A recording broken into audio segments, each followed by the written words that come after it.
ሰማያዊ ጥበብ ለብሳ ጣና ሐይቅን ተንተርሳ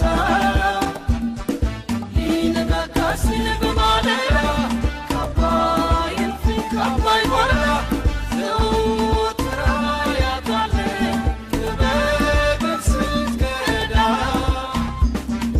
የወርቅ ዋንጫዋን ከፍ አድርጋ በቀኟ ይዛ ቀድማ ሮጣ ሁሉንም የሚያስደስት የግብዣ ጥሪ ካፏ ወጣ ሁሉንም የሚያስደስት የግብዣ ጥሪ ካፏ ወጣ ከቀዳሁት ከጥበቤ በነፃነት እንዲጠጣ ጥበብን የተጠማ ዛሬም ነገም ሆድ ይምጣ ጥበብን የተጠማ ዛሬም ነገም ሰላም ተመልካቾቻችን የአማራ ሚዲያ ኮርፖሬሽን ከባህር ዳር ዩኒቨርሲቲ ጋር በጋራ በመሆን ወደ እናንተ ዘወትር በዚህ ሰዓት የሚያደርሱት ሳምንታዊ የመስኮተ ጥበብ ዝግጅታችን እነሆ ጀመረ። በዛሬው የመስኮተ ጥበብ ዝግጅታችን ከአንድ እንግዳ ጋር ቆይታ እናደርጋለን። ከባህር ዳር ዩኒቨርሲቲ አካዳሚክ ጉዳዮች ምክትል ፕሬዚዳንት ከሆኑት ከፕሮፌሰር እሰይ ከበደ ጋር ቆይታ እናደርጋለን። በተለያዩ ርዕሰ ጉዳዮች ጋር ነው ሀሳቦችን የሚያነሱልን። እስከ ዝግጅታችን ፍጻሜ አብራችሁን እንድትቆዩ ከወዲሁ ጋበዝን። እናመሰግናለን። ፕሮፌሰር ባህር ዳር ዩኒቨርሲቲ ቀደምት እንዲሁም ደግሞ የምርምር ዩኒቨርሲቲ ነውና በተለይም ትምህርት ሚኒስቴር በተከታታይ በተለያየ ጊዜ የተለያዩ መመሪያዎችን ያወጣል። እነዚህን መመሪያዎች ቶሎ ተርጉሞ ወደ ተግባር ከማውረድ አንጻር ምን አይነት ተሞክሮ አለው እንደ ዩኒቨርሲቲ? ባህር ዳር ዩኒቨርሲቲ በአሁኑ ሰዓት 26413 ተማሪዎች አሉት። ከዚህ ውስጥ 36% የሚሆኑት ሴቶች ናቸው። በተጨማሪም በመምህራን ወደ 1876 የሚሆኑ መምህራን በስራ ላይ ያሉን፣ 513 አካባቢ የሚሆኑ በትምህርት ላይ ያሉን። በስራ ላይ ካሉት መምህራን መካከል አንዱ በጣም ትልቁ አቺቭመንት ብለን የምናስበው ፒኤችዲ እና የፒኤችዲ ኢኩቫለንት ዲግሪ ያላቸው ናቸው። ምናልባት እኛ ባለን መረጃ ከአዲስ አበባ ዩኒቨርሲቲ ቀጥለን በዚህ ኮምፖዚሽን ጥሩ ነን ብለን እናስባለን። ከመምህራን መካከል ወደ 17% የሚሆኑት ሴቶች ናቸው። እንደ ዩኒቨርሲቲ በአሁኑ ሰዓት 18 የሰርተፊኬት ፕሮግራሞችን ጨምሮ ወደ 450 የሚሆኑ አካዳሚክ ፕሮግራሞች አሉ። 114 በፒኤችዲ፣ 187 በማስተርስ፣ ስፔሻሊቲ እና ሰብ ስፔሻሊቲ 12 እና 8 በዚህ ኦርደር ፕሮግራሞች አሉን። የመጀመሪያ ዲግሪ 113 ፕሮግራሞች አሉን። እንዳልሽውም ባህር ዳር ዩኒቨርሲቲ አንጋፋ ዩኒቨርሲቲ ነው።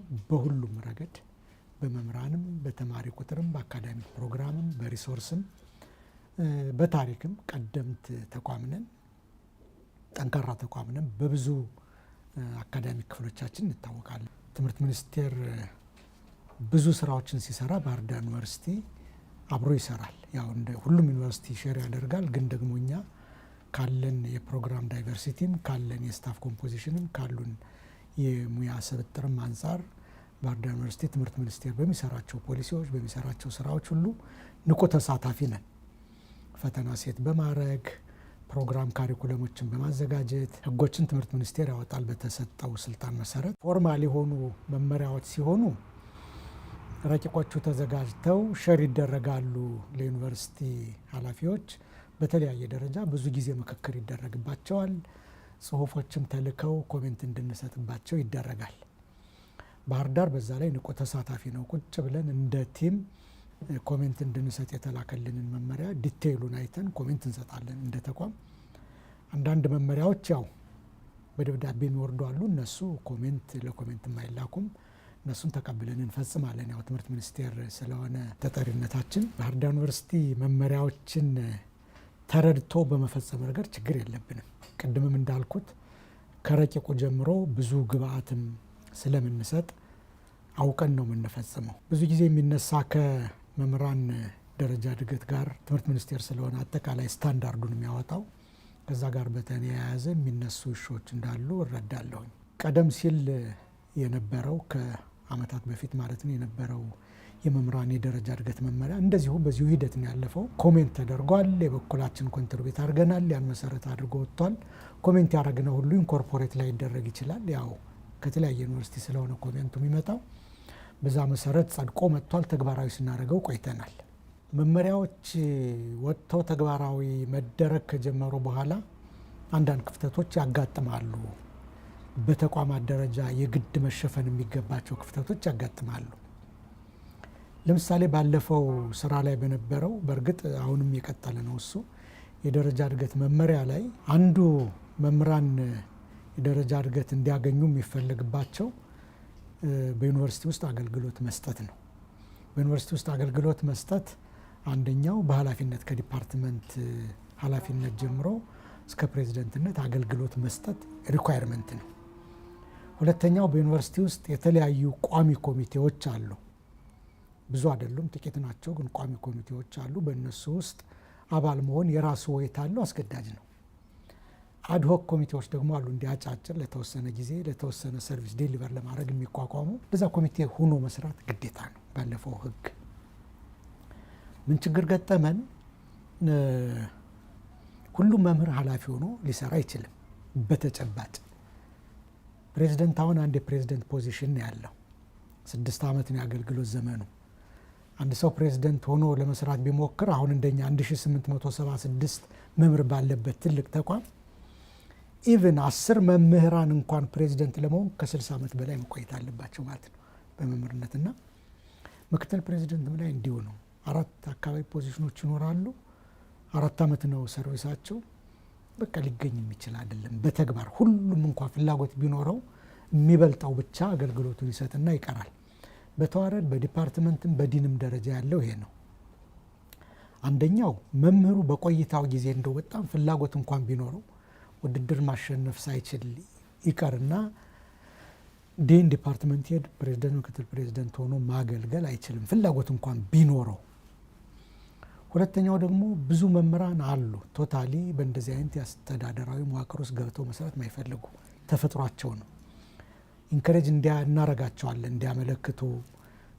ኢቭን አንዳንድ ፖዚሽኖች አሉ ከማመልከት ውጭ የሚመደቡ በዛም ፖዚሽኖች ላይ ሁሉ እንድንመድብ ኮንታክት እናደርግ ብዙ በቃ ተፈጥሯቸው ሆኖ እንደዚህ አይነት አድሚኒስትሬቲቭ እንትን ውስጥ መግባት የማይፈልጉ መምህራን አሉ። አሁን መመሪያው ይህን ሪኳየርመንት ያደርጋል በአንድ በኩል። በሌላ በኩል ደግሞ ሁሉም መምህራን አገልግሎት ሊያገኝ አይችልም። በተፈጥሮም ሆነ እንደው ቢሞክርም እንኳን አያገኝም። ትምህርት ሚኒስቴር በእንደዚህ አይነት ሁኔታ እድሉን ማግኘት ላልቻሉ ዌቭ ይደረግ ይቀነስላቸው መስፈርቱ ይላል። በባህር ዳር ዩኒቨርሲቲ ኮንቴክስት ደግሞ ሁሉም ፖዚሽኖች በውድድር ስለሆነ የሚመጡት ካልተወዳደረ እድሉን አጣሁት የማለት ራይትም አይኖረውም እና ዌቭ ማድረግ አውቶማቲካሊ አንችልም። አሁን በእኛ አሰራር ተወዳድረው እንደዚሁ ሳይሳካላቸው ቀርቶ ከነው ዌቭ እናደርጋለን፣ ችግር የለውም። ግን ምን አደረግን? የዚህ አይነት ክፍተቶችን አሁን ቋሚ ኮሚቴ ቁጥራቸው ጥቂት ነው። በቃ እድሉ ካልተሰጠው ቋሚ ኮሚቴ አይሆንም አንድ ስም። ይህን ምን አደረግን? አንዳንድ መምህራን ዲን ሆነው ሊያገለግሉ የሚችሉበት ጊዜ አለ። ያው ጊዜ ወሳጅ ነው። ኦልሞስት ግማሹን ስራቸውን ዲን በመሆን በኃላፊነት ይወስዱታል። 6 ክሬዲት አወር እንለዋለንና ዲን መሆን ያልቻሉ ሰዎች በዚህ ልክ ዲን ሆነው አስተዳደራዊ ስራ ውስጥ በሚውሉበት ልክ ያለውን ስራ በቃ ይመራመሩበት። ያን ጊዜ ምርምር ይስሩ፣ ምርምር ያሳትሙ። እንደው በአስተዳደር ውስጥ ገብተው የመዳከር ፍላጎት የሌላቸው መምህራንም እንደዚሁ በቃ ይመራመሩና ይህን ክፍተት ተጨማሪ የምርምር ፓብሊኬሽን አምጥተው ያን በማስመዝገብ እንሸፍንላቸው። ወይበር አንቸገርም፣ ምን አንቸገርም። እንደዚህ አይነት አሰራሮችን በሴኔት አጸድቀን ተግባራዊ ያደረግን። መምህራን መጀመሪያ ባልተረዱት ጊዜ እንደ ተጨማሪ ሪኳየርመንት አድርገው አዩት። ግን ደግሞ ሌላ ምርጫ አልነበረም። ምክንያቱም አያድጉም። ያ ካልሆነ ዌቭ ለማድረግ አልተወዳደሩ። ካልተወዳደሩ ደግሞ ቶታሊ መስፈርቱን አያሟሉም እና በገባቸው ልክ በኋላ ግን ኦልሞስት ሁሉም የዩኒቨርሲቲ መምህር ተቀብሎት እንደዛ ስንሰራ እንቆያለንና ሌሎችም ላይ እንደዚሁ ትምህርት ሚኒስቴር ወርደው በሚመጡ ኢቭን የኛ ዩኒቨርሲቲ ሴኔት ባወጣቸው ህጎችም ላይ በየጊዜው ችግር ሲመጥም ከስር ቀዳዳዎችን እየደፈን እንሄዳለንና እንደዛ ነው የሚሆነው። አሁን ትምህርት ሚኒስቴር አውጥቶ በሚልክ ልክ በዚህ አሁን ባልኩሽም ደረጃ ማይነር ሞዲፊኬሽኖች እያደረግን ከትምህርት ሚኒስቴር ስታንዳርድ ሳንወርድ፣ በነገራችን ላይ የባህር ዳር ዩኒቨርሲቲ መምህራን ያገኙት እድገት ከሞላ ጎደል ሁሉም በማለት በሚያስችል ደረጃ ከትምህርት ሚኒስቴር ካወጣው ሚኒመም ስታንዳርድ በእጅጉ ከፍ ያለ ነው። በእጅጉ የኔ ምሳሌ ከሚኒመም ስታንዳርዱ በ4 እጥፍ የተሻለ ፕሮፋይል ነበረኝ ወደ ፕሮፌሰርነት ሳድግ።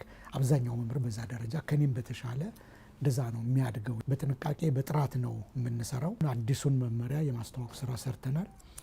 ያን መሰረት አድርገን መመሪያው ከወረደ ጀምሮ ስራ ጀምረናል።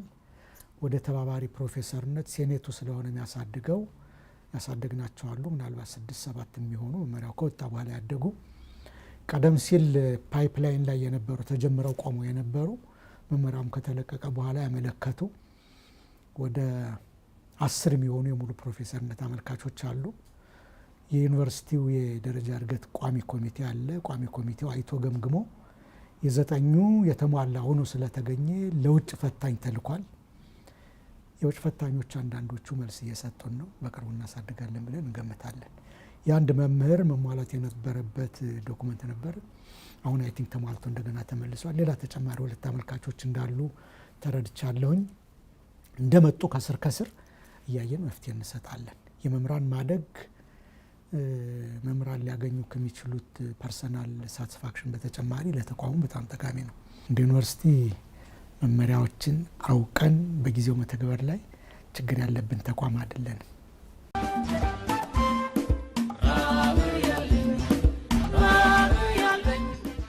አመሰግናለሁ ፕሮፌሰር። በቀጣይነት ደግሞ የምንመለከተው እንግዲህ ተማሪዎች ከተመረቁ ከመመረቃቸው 1 ዓመት ቀድሞ ስራ ላይ እንዲሆኑ የሚል በሀሳብ ደረጃ እንዳለ ይነገራልና እሱ ላይ ዩኒቨርሲቲው ምን አይነት ዝግጅት አድርጓል? በሀሳብ ደረጃ አለ። ያው እንደተባለው በተለያየ ጊዜ ተንሸራሽሯል። በቅርቡ የዩኒቨርሲቲ አመራሮች በተገኘንበትም ይሄ ሀሳብ ሼር ተደርጓል። እኔም በተገኘሁበት ሀሳቡ ሼር ተደርጓል። ምንድነው በቀረበልን ዶኩመንት ላይ መረዳት እንደቻል ነው ብዙ ሀገራት የዚህ አይነት ሰርቪስ ይሰጣሉ። በርካታ የሚባሉ ሀገራት እንደ ልምድ ተደርገው የቀረቡልን ብዙ ሀገራት አሉ። እኔ አሁን ፐርሰናሊ በጣም ጄኒዊን የሆነ ኢኒሼቲቭ አድርጌ ወስደዋለሁኝ። ሀሳቡ ምንድነው? ያው ተማሪዎች የቲዎሪ ትምህርት ይማራሉ። ለመመረቅ 1 ዓመት ሲቀራቸው አሁንም ባለው ኖርማሊ ባለን ማሰራር ኢንተርንሺፕ የሚባል ፕሮግራም አለ። ስለዚህ ተማሪዎቹ ኢንተርንሺፕ ይወጣሉ። የተወሰኑ ወራት 1 ወር 2 ወር እንደ የአካዳሚክ ፕሮግራሙ ባህሪ ኢንተርንሺፕ ወጥተው ተለማምደው ተመልሰው ይመረቃሉ። አሁን ልዩ የሆነው ነገር ይሄን ኢንተርንሺፕ ረዘም ላለ ጊዜ እንዲያረጉት ማድረግ ነው። ላይክ ለ1 ዓመት ነው አሁን በፕሮፖዛል ደረጃ የቀረበው። ለ1 ዓመት ወጥተው እንዲያገለግሉ ነው። ሁለተኛው ለየት ሊል የሚችለው ምናልባት እነዚህ ተማሪዎች ልክ እንደተመረቁ ተደርጎ ተወስዶ ደሞዝ እየተከፈላቸው ነው ተግባራዊ ትምህርቱን የሚወስዱት።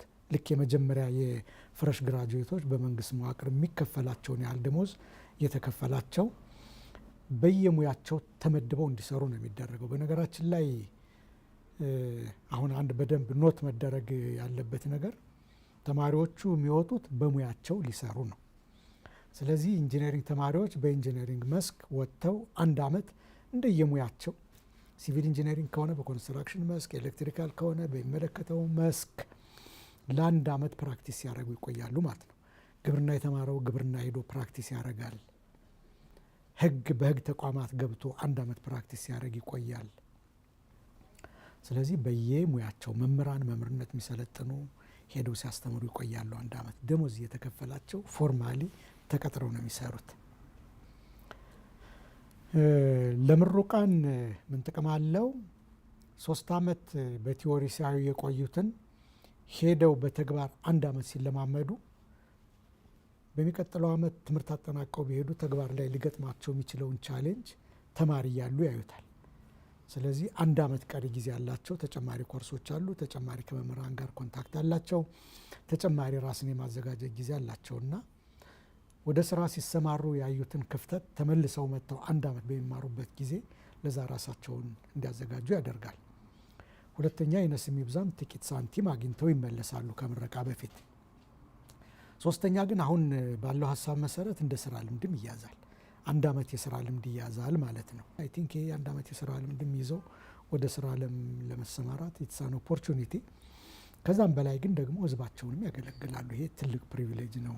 በሙያቸው እኔ ስታቲስቲክስ ነኝ። በሚመለከተኝ ሙያ 1 ዓመት ለመመረቅ ሲቀረኝ ሄጄ በሚመለከተኝ ሙያ የሚመለከተኝ መስሪያ ቤት ጋር ሄጄ ህዝቤን አገልግዬ ብመለስ ምንም የተለየ እንትን የለውም።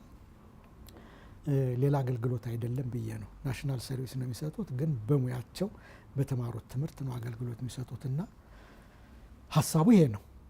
ግን ገና ዜሮ ሌቭል ያለ ሀሳብ ነው። ከስራው ባህሪ አንጻር በጣም ብዙ ስቴክሆልደር ያለው ነው። ለምሳሌ በየቦታው በየክልሉ በየከተማ አስተዳደሩ ሄደው ስለሆነ የሚሰሩት የክልል መንግስታት፣ እዛ ውስጥ ያሉ ቢሮዎች፣ የፌዴራል ሚኒስቴር መስሪያ ቤቶች፣ የግል ካምፓኒዎች ሁሉ ስቴክሆልደሮች ናቸው። ስለዚህ እነሱ ጋር ሁሉ ገና ሰፊ ውይይት፣ ሰፊ ንግግር ይጠይቃል ማለት ነው። ተማሪዎች ጋር ሰፊ ውይይት፣ ሰፊ ንግግር ይጠይቃል። የተማሪ ወላጆች ጋር ሰፊ ውይይት ይጠይቃል። በዛ ሁኔታ መመሪያው በስሎ ነው የሚወጣው።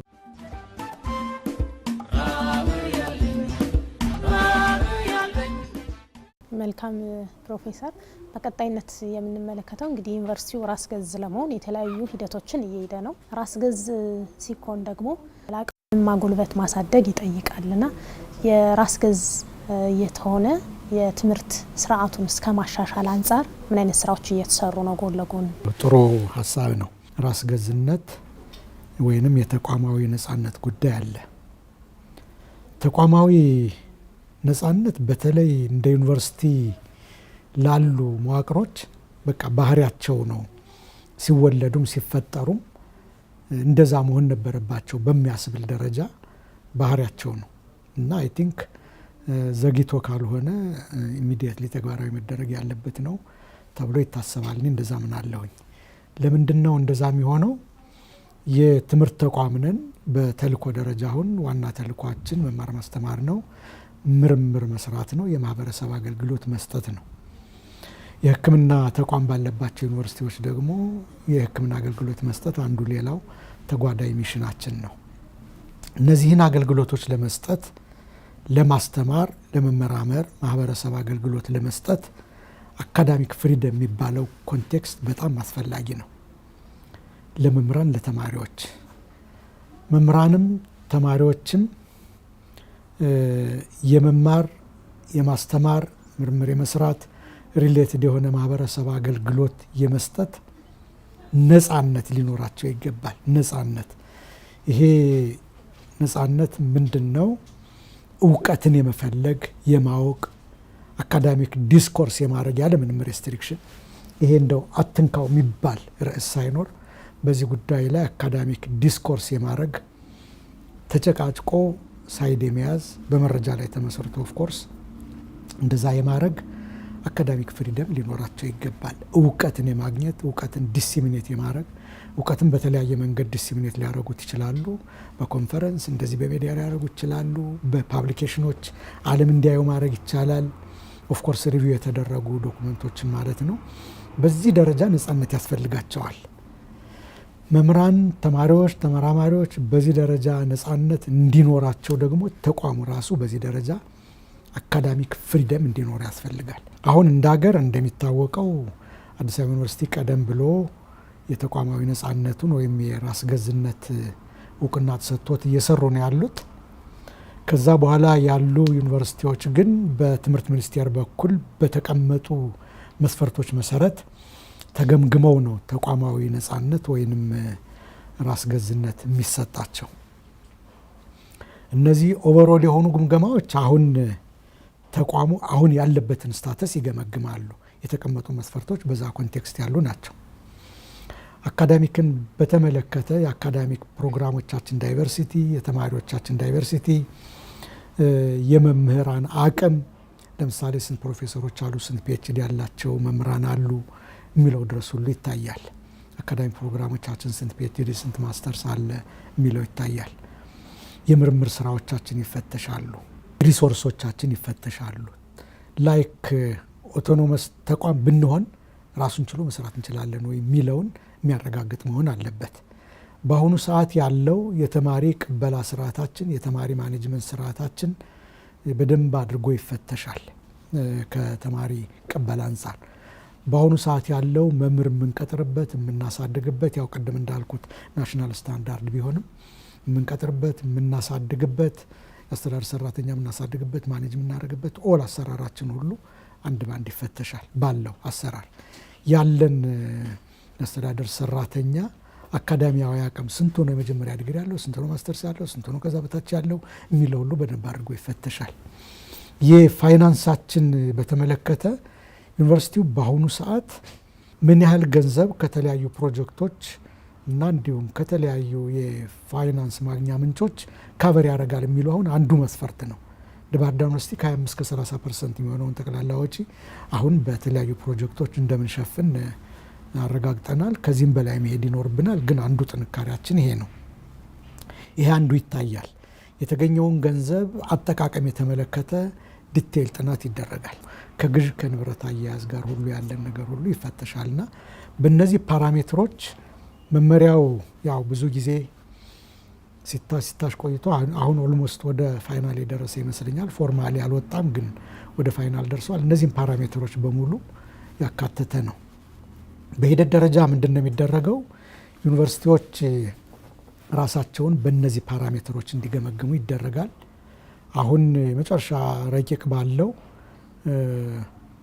በዚህ በራስ ግምገማ መሰረት 60% አግኝቻለሁ ብሎ ክሌ የሚያደርግ ዩኒቨርሲቲ ጥያቄውን ማቅረብ ይችላል ማለት ነው። እኛ እናሟላለን ብለን እናስባለን። በእርግጥ ሰሞኑን ሞዲፋይድ ከሆነው ጋር እንደገና እየሰራን ነው። ግን ሰልፍ አሰስመንት ሰርተን ማመልከቻ ለመስራት ስራዎቻችን አጠናቀናል። ግን ከዚህ ጋር አብሮ ትምህርት ሚኒስቴር የሚያየው ልክ ራይታዌይ አሁን ኦቶኖመስ ተቋም አድርገን ሆኖ እንዲሰራ ብንፈቅድ ሽግግሩን ስሙዝሊ ሊያስኬድ ይችላል ወይ ብለው ከተለያዩ የህግ ዶኩመንቶቻችንና አሰራሮቻችን አንጻር ቸክ ማድረግ ይፈልጋሉ። ሽግግሩን ስሙዝሊ ማስኬድ ይችላሉ ወይ ብለው ለዛ ዝግጁ እንድንሆን ከአሁን በፊት ያለው ያው ኦቶኖመስ ሳንሆን የምንጠቀምባቸው ህጎች ናቸው ያሉት። ኦቶኖመስ ብንሆን ብለን ያዘጋጀናቸው በርካታ ዶኩመንቶች አሉ። አሁን ለመሆን ባለን ዝግጅት አንደኛው አሁን ያልኩት ፕሮፖዛሉ ነው። በቃ ለመሆን ብቁ ነን፣ ይህን በሰልፍ አሰስመንት ሰርተን ጨርሰናል ብለን አንዱ የሰራን ዶኩመንት ይሄ ነው። ሁለተኛው የዩኒቨርሲቲው ህግ ሌጅስሌሽን የምንለው ኦቶኖመስ ብንሆን እንዴት ነው ማኔጅ ማድረግ የምንችለው የምንለው እንደ አዲስ አዘጋጅተን ሰብሚት አድርገናል ለትምህርት ሚኒስቴር። ሌላው ስትራቴጂክ እቅዳችን ነው። እንደ ኦቶኖመስ ተቋም ምንድን ነው ከዚህ ባሉት 10 ዓመታት ልንሰራ የምናስበው ብለን በ9 ቁልፍ የሆኑ ቴማቲክ ኤሪያዎች የተከፋፈለ ስትራቴጂክ እቅድ ሰብሚት አድርገናል። ከዛ በተጨማሪ ኦቶኖመስ ዩኒቨርሲቲ ስንሆን ተማሪ አድሚት እናደርጋለን። በራሳችን መርጠን ተማሪ አድሚት ስለምናደርግ የተማሪ አድሚሽን ፖሊሲ አዘጋጅተናል። ገንዘብ ጄኔሬት ለማድረግ ከሚያስችለን አንዱ ኢንዶመንት ነው። የኢንዶመንት በእርግጠኛ ቀደም ብለን እንጀምረ ነው ነበረ፣ ግን አሁን ደግሞ ኢንዶመንት ፖሊሲ ብለን ያን አዘጋጅተናል። ኢንተርናሽናላይዜሽን ፖሊሲ ነበረን። አሁን ደግሞ ኦቶኖመስ ተቋም ከመሆን አንጻር ኢንተርናሽናላይዜሽን ፖሊሲ ሁሉ አዘጋጅተናል። በርካታ የዚህ አይነት ዶኩመንቶች ምናልባት 6-7 የሚሆኑ ዶኩመንቶች አዘጋጅተን ሰብሚት አድርገናል። አይ ቲንክ እነዚህ ዶኩመንቶች ሪቪው የተደረጉ ነው። ጥሩ ነን፣ ኦቶኖመስ የመሆን እድሉ እናገኛለን ብለን እናስባለን። ኦቶኖመስ መሆን ምን ማለት ነው? ኦቶኖመስ ብንሆን የምናገኘው ምንድን ነው የሚለውን ስናይ አንደኛው የአስተዳደር ኦቶኖሚ ነው። ይሄ ማለት ዩኒቨርሲቲው የራሱን ገቨርናንስ ስትራክቸር ሊዘረጋ ይችላል ማለት ነው። ስለዚህ ፕሬዚደንት ይኖረኛል ሊል ይችላል። 3 ፕሬዚደንት፣ ምክትል 5፣ 4፣ 3 ሊኖር ይችላል። ዲን ዳይሬክተር በዚህ ደረጃ እንዲህ አይነት አካዳሚክ ክፍሎች 5 ኮሌጆች፣ 10 ኮሌጆች ዋቴቨር የሚሉትን ሁሉ ሴት የማድረግ መብት ይኖረዋል ማለት ነው። ወደ ሌትም ሳይሄድ ኃላፊዎችን የመምረጥ የመሾም፣ የማባረር ዓለም አቀፍ አገር አቀፍ ግንኙነቶችን የመመስረት ከንግድ ተቋማት ጋር ግንኙነት የመሰረት የመሳሰሉ አስተዳደራዊ የሆኑ ነጻነት አንዱ ኮምፖነንት ይሄ ነው። ሁለተኛው አካዳሚያዊ ነው። አካዳሚያዊ ማለት በብዛት ከተማሪ ጋራ ከካሪኩለም ጋራ የተያዘ ጉዳይ አለው። ስለዚህ አሁንም በእርግጥ ብዙ አላጣነውም እውነት ለመናገር ግን ኦቶኖመስ ዩኒቨርሲቲ ስንሆን ማንኛውንም አካዳሚክ ፕሮግራም አጥንተን የመክፈት መርጅ የማድረግ የመዝጋት ካሪኩለሞችን የማዘጋጀት የማሻሻል ቅድም እንዳልኩት የተማሪ አድሚሽን ፖሊሲ አለን። ያን አድሚሽን ፖሊሲ መሰረት አድርገን ተማሪዎችን መርጠን የመቀበል በጥራት የማስተማር የማስመረቅ ዲግሪ የመስጠት ሪሌትድ የሆኑ ምርምር የመስራት ባለን ቴማቲክ በተቀመጡ ቴማቲክ ኤሪያዎችን ምርምሮችን የመስራት ኮመን ሰርቪስ የመስጠት ኦል ከዚህ ጋር ሪሌትድ የሆኑ ኦቶኖሚ ይኖረናል። ፋይናንሻል ኦቶኖሚ ሶስተኛው ነው። ይሄ ኦቶኖሚ ማለት ገንዘብን ጄኔሬት ከማድረግና ገንዘብን ከመጠቀም ጋር የተያያዘ ነው። ስለዚህ የራሳችን የገቢ ምንጭ ሊኖረን መብት አለን። ያገኘነውን ገቢ ፕሮፐርሊ ለመጠቀም የሚያስችል ህጎችን ኢሹ የማድረግ ላይክ የፋይናንስ አስተዳደር ህግን የግዥ ህግን አንድ በጣም ማነቆ ሆኖ እየተቸገርን ያለ ነው። እንደ ትምህርት ተቋም ናሽናል ሁሉንም መስሪያ ቤት ገቨርን የሚያደርግ አንድ አይነት ህግ መኖሩ ነውና የትምህርት ተቋማት ከባህሪያቸው አንጻር ለየት ያለ የግዥ ስርዓት ያስፈልጋቸዋል። ኦቶኖሚው የዚህን አይነት መብት ይሰጣል። ስለዚህ ሀብት እንድናገኝ ሁሉ ይፈቅዳል። ላይክ ህንፃ መገንባት ሁሉ ይፈቅዳል። ከተማሪዎች ቱዊሽን ፊ የመሰብሰብ ሁሉ እንደዛ ዳይቨርሲፋይድ የሆኑ ቅድም ያልኩት ኢንዶመንት ጨምሮ የራሳችን ገቢ የመሰብሰብ የመጠቀም መብት ይሰጣል። ሌላው የመጨረሻው አራተኛው የኦቶኖሚ ፒላር የሰው ሀብትን የተመለከተው ጉዳይ ነው። ስለዚህ መምህራንን የመቅጠር የአስተዳደር ሰራተኞችን የመቅጠር የበለጠ እውቀት እንዲያገኙ የማልማት የማሳደግ ደሞዛቸውን ሴት አድርጎ ደሞዝ የመክፈል ደሞዝ የመጨመር ግን ብዙ ጊዜ ኦቶኖሚ ሲባል መረሳት የሌለበት በተሰጠን ኦቶኖሚ ልክ ሪስፖንሲቢሊቲም አለው ተጠያቂነትም አለው። አብሮ ከዚህ ከኦቶኖሚው ጋር የሚሄደው አካዳሚክ ፕሮግራሞቻችን ጋር የተያያዘ ጉዳይ ነው። አሁን እኛ ቅድም እንደገለጽኩት ወደ 450 አካባቢ መሆኑ ሰርተፊኬት ፕሮግራሞችን ጨምሮ አለን። ብዙ ነው በጣም። ይህን ፕሮግራም አንዳንድ ጋር ስታይ ማስተርስ ላይ ስፔሻላይዜሽን ሊሆኑ የሚችሉ ፕሮግራሞች ሁሉ አንደር ግራጁዌት ላይ ተከፍተው እናገኛለን። አንዳንዴ ደግሞ በጣም ተቀራራቢነት ያላቸው ፊልዶች እዚህም ተቋም እዛም ተቋም ተከፍተው አሉ። ቀደም ብለን ምናልባት 4 ዓመት በፊት ጀምረን እየሰራ ነው ያለ የአካዳሚክ ፕሮግራሞች ኮንሶሊዴሽን የምንለው አለ። ተያያዥነት ያላቸውን ፕሮግራሞች ወደ አንድ የማምጣት ስራ እንሰራለን። እሷም ብዙ ስራ ሰርተንለታል። በቅርቡ የግድ ከኦቶኖሚውም አንጻር ከትኩረት መስክ ልየታውም አንጻር የግድ መሰራት ያለበት እየተሰራ ያለ ስራ ነው አንዱ የአካዳሚክ ፕሮግራም ኮንሶሊዴሽን። ስለዚህ አሁን ያሉን 113 የአንደር ግራጁዌት 114 የፒኤችዲ ፕሮግራም እንዳሉ ላይ ቀጥሉ ይችላሉ። ተመሳሳይነት ያላቸውን ሀብትንም ፕሮፐርሊ ከመጠቀም ስታፍም ሪሶርስም ሁሉንም ኢቭን ተማሪንም ሰብሰብ አድርጎ ከማስተማር አንጻር ኮንሶሊዴት ወደ ማድረግ እንሰራለን። ሌላው አብሮ ከዩኒቨርሲቲ የምርምር ዩኒቨርሲቲም ኦቶኖመስ ዩኒቨርሲቲም ከመሆናችን ጋር አብረን ደግሞ የምንሰራው አንዱ የአካዳሚክ ፕሮግራሞች እውቅና ነው። እውቅና በዓለም አቀፍ እውቅና ሰጪ ተቋማት፣ እውቅና በሀገር አቀፍ እውቅና ሰጪ ተቋማት። እንደሚታወቀው ከአሁን በፊት 4 የኢንጂነሪንግ ፕሮግራሞቻችን ኤቤት በተባለ ዓለም አቀፍ ድርጅት እውቅና አግኝተዋል። ሲቪል፣ ሜካኒካል፣ ኤሌክትሪካል እና ኬሚካል። አሁን 6 በዓለም አቀፍ ፕሮግራም እውቅና ለማስገኘት 6 ፕሮግራሞችን እየሰራን ነው። ወደ 42 የሚሆኑ አካዳሚክ ፕሮግራሞች ናሽናል አክሬዲቴሽን እንዲያገኙ እየሰራን ነው። አብዛኞቹ ወደ መጠናቀቅ የተቃረቡ ናቸው። ሰብሚት ያደረግናቸውም አሉ። በዛ ደረጃ ሁሉን ነገር በጥንቃቄ አስቀድመን እየሰራን ያለ ነው። ኦቶኖሚ አዞፍ ቱዴይ ቢሰጠን በቆራጥነት መፈጸም በሚያስችል ደረጃ አቅማችንም ጥሩ ነውና በዛ ደረጃ ሜንታሊ ዝግጁ ነን። በማቴሪያል፣ በሰው ኃይል፣ በፋሲሊቲ እንደ ተቋም ይህን ለማስኬድ ዝግጁ ነን። ፕሮፌሰር ስለነበረን ቆይታ አመሰግናለሁ። እንግዲህ ተመልካቾቻችን የዛሬው የመስኮተ ጥበብ ዝግጅታችን ቀደም ሲል ከባህር ዳር ዩኒቨርሲቲ የአካዳሚክ ጉዳዮች ምክትል ፕሬዚዳንት ፕሮፌሰር እሰይ ከበደ ጋር ነበረ ቆይታ ያደረግነው። በተለያዩ ትምህርት ጉዳዮች እንዲሁም ደግሞ ደንብና መመሪያዎች ዙሪያ ነው ውይይት ስናደርግ የቆየ ነው። የዛሬው የመስኮተ ጥበብ ዝግጅታችን ቀደም ሲል የተከታተላችሁትን ይመስል ነበረ። ሳምንት በተመሳሳይ ሰዓት በሌሎች ርዕሰ ጉዳዮች የምንጠብቃችሁ ይሆናል። እስከ ሳምንት ሰላም ቆዩልን።